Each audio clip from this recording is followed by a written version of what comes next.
Hello friends and welcome to Assassin's Creed 3 multiplayer. I'm your host Albano the Mexican and you are watching the very first game that I've ever played of Assassin's Creed 3 multiplayer. And I'm just really excited to just get my thoughts out and tell you guys exactly what's going to happen. So yeah, let's get into it. Okay, but first before I say anything else, just a quick general side note. I do start this game about 2 minutes late. And so I'm pretty much just playing a game of catch-up, which isn't a bad thing. Not many people know that. When you're playing catch-up, it's good just because you don't have people just on your butt trying to kill you all the time. You know, you have a little bit of breathing room. Only take first when you really, deem it time necessary or time sensitive, because otherwise it's going to be a hassle having 3 people chase you throughout the entire, 10 minutes of the game. So yeah, just a helpful hint from Albano the Mexican. So the very first thing that struck me about the Assassin's Creed 3 multiplayer is that it's on a completely separate disc, at least for the Xbox. I'm not sure how it is on PS3 because I do know that Blu-ray discs hold a higher capacity, but I don't know exactly to what extent that means. Because I feel like this game, the Assassin's Creed 3 multiplayer, is still on the engine of Assassin's Creed Revelations. I can't be completely sure on that. It looks like the animations are all taken from Assassin's Creed Revelations and less on Assassin's Creed 3, but okay, whatever, yeah. So the first thing that struck me is it's on a completely separate disc, which I don't mind that much because I usually don't play Assassin's Creed 3 and think, you know what, I want to play Assassin's Creed 3 multiplayer now. Like, that's just what I want to do. Like, that's just not the thing that crosses through my mind. So, it's usually a one thing or another, which is perfectly fine in my opinion. I don't mind it, and yeah. Okay, so the second thing that struck me most of the Assassin's Creed 3 multiplayer is actually, wow, it just sounds really weird to say Assassin's Creed 3 because my entire commentary life has been Assassin's Creed Revelations, but whatever, back to the point. The next thing that really struck me was the way that they developed the story of the multiplayer. In this case, it's actually designed to be a quote-unquote game in the Assassin's Creed universe. So, it's a mass-produced game developed by Abstergo Entertainment, I think is what it's called, and, yeah, it's sent out to the masses, and I really think, I don't know if this is true, this is just speculation, but what I think is, it's sort of like a recruitment kind of video game thing, like people that are good at the Animus game might be good Templars or something, I don't know. It's either that or it might be some sort of a mind control kind of game where people play the game and then when it gets a large enough following they're gonna release the beam of death and mind control everyone, but I'm not sure. So those are my two little speculative points as to the quote-unquote story mode of Assassin's Creed 3 multiplayer. So yeah, back to the point. The game is designed to be sort of a virtual reality simulation game in the universe of Assassin's Creed.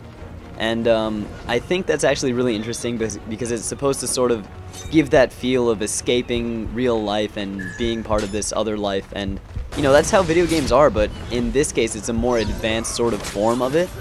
And, I think that would appeal to the general people, which is very interesting, I'm getting off topic and I'm sort of becoming incohesive, but what I'm trying to say is that simulation sort of game style is seen in the beginning and the end of the game, where you're sort of choosing your avatar and it shows the lineup of people, and it really is, it's sort of breaking the fourth wall of video games in a way. They're sort of addressing that this is a game and they're mass producing it. And I think that's actually very interesting because a lot of the time Assassin's Creed is really trying to tie into the realistic aspect of the video game, and in this case they're just turning it completely around so as to completely detract attention, which is brilliant, I think, in my opinion. No video game has actually done this before. It hasn't said, this video game is a video game, and this is why, some things are strange. It sort of explains all of the unrealistic features of the game, which is just a really, I say interesting a lot, I just realized. It's a very intriguing form of explaining the multiplayer. Okay, so besides those two core differences, all the other differences of Assassin's Creed 3 multiplayer to Assassin's Creed Revelations multiplayer is in the gameplay. First off, you're going to notice in the bottom left-hand corner, you're going to have a third action.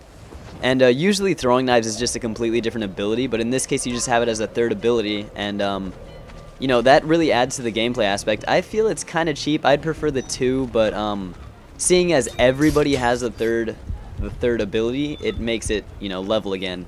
And I haven't really played this game much, because, you know, it came out yesterday, and I've been really busy with schoolwork, and we had cross-country league finals yesterday, and just a lot of stuff was happening. But, yeah, in the time that I did play it, I noticed that the score is significantly lower, like, overall. In this game, I think I won it with 2,300 points, 2,300 points.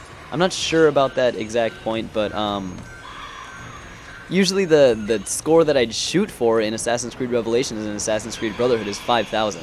And that's half that score, so I'm not exactly sure if they just lowered the point values of things, or if they, maybe I'm just playing with noobs and everybody gets lower scores because of that.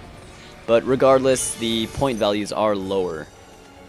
Okay, the next thing that I noticed is the whispers, and not many people actually knew about whispers, even though it was explained in the tutorial in the beginning of Assassin's Creed Revelations. But here's the progression. In Assassin's Creed Brotherhood, when multiplayer was first invented, only like the elite Turtle Beach Air Force people would actually know what the whispers are, and the whispers are what happens when your pursuer comes towards you, and you know, you just start hearing like